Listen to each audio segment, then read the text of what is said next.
नमस्कार। आज हम कंप्यूटर की दुनिया के एक बहुत ही बुनियादी पर हाँ बेहद अहम हिस्से की पड़ताल कर रहे हैं। हाँ। बायोस मतलब बेसिक इनपुट आउटपुट सिस्टम। सही। हमारे पास स्काईनेट लिनक्स ट्रेनिंग सेंटर का एक लेख है जो इसे समझाता है। तो मकसद ये है कि भाई कंप्यूटर चालू होता है तो सबसे पहले क्या होता है पर्दे के पीछे। बिल्कुल। बायोस देखो, ये असल में एक फर्मवेयर है, मतलब सॉफ्टवेयर का एक छोटा सा टुकड़ा। फर्मवेयर। हाँ। हम्म। जो मदरबोर्ड पर लगी एक खास मेमोरी चिप में रहता है, और ये वो सबसे पहला प्रोग्राम है जो कंप्यूटर ऑन होते ही एक्शन में आता है, ऑपरेटिंग सिस्टम से भी पहले। ओएस से भी पहले। अच्छा। हाँ, इसका काम है कंप्यूटर के हार्डवेयर पुर्जों को मतलब शुरू करना और उनकी जांच करना। और खास बात यह है कि ये रोम या फ्लैश मेमोरी। हाँ हाँ, नॉन वोलेटाइल चिप पर, मतलब बिजली जाने पर भी ये जानकारी मिटती नहीं, जो इसके काम के लिए बहुत जरूरी है ना। काम बिल्कुल। अच्छा, तो इसे थोड़ा और खोलते हैं। मतलब बायोस का मुख्य काम क्या है? लेख में पोस्ट का जिक्र है, ये पावर ऑन सेल्फ टेस्ट। ये है क्या असल में? कोई सरसरी जांच? नहीं नहीं, सरसरी नहीं, ये काफी महत्वपूर्ण जांच प्रक्रिया है।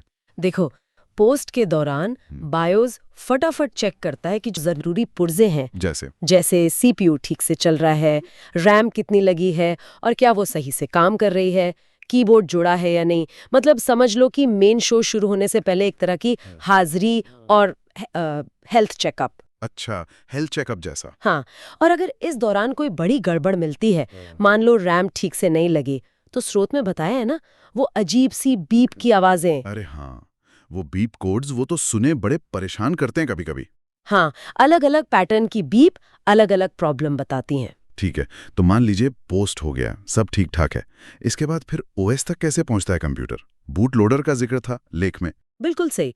पोस्ट के बाद जब बायोस को तसल्ली हो जाती है कि भाई बेसिक हार्डवेयर ठीक है, तो इसका अगला बहुत जरूरी काम होता है बूट लोडर को ढूंढना। Boot loader. हाँ, और उसे शुरू करना। बूट लोडर भी एक छोटा प्रोग्राम है जो आम तौर पर हार्ड ड्राइव या एसएसडी पर होता है। अच्छा। और उसी की जिम्मेदारी होती है मेन ऑपरेटिंग सिस्टम, जैसे विंडोज या लिनक्स, उसको कंप्यूटर की मेमोरी में लोड करना। तो एक तरह से बायोस जांच करके कमांड बूट लोडर को सौंप देता है।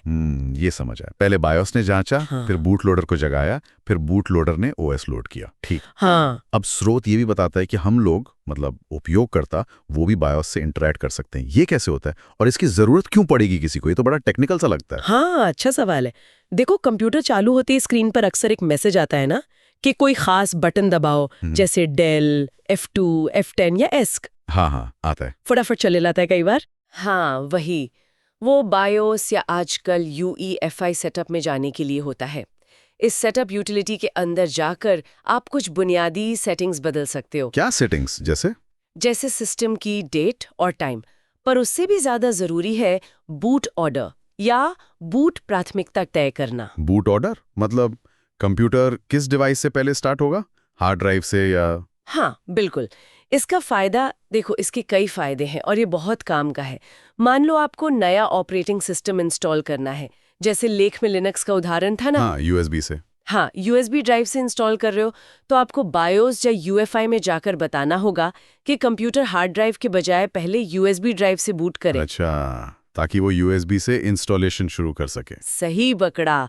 या मान लो कंप्यूटर में कोई प्रॉब्लम आ गई है और आप उसे किसी खास रिकवरी डिस्क या यूएसबी से ठीक करना चाहते हैं, तब भी बूट ऑर्डर बदलना पड़ता है। और क्या कर सकते हैं उसमें? इसके अलावा आप वहीं से बायोस पासवर्ड लगा सकते हैं ताकि कोई और इन सेटिंग्स को छेड़े नहीं। और कभी-कभी कुछ अंदरूनी हार्डवेयर जैसे ऑनबोर्ड ऑडियो या नेटवर्क कार्ड को चालू या बंद भी कर सकते हैं।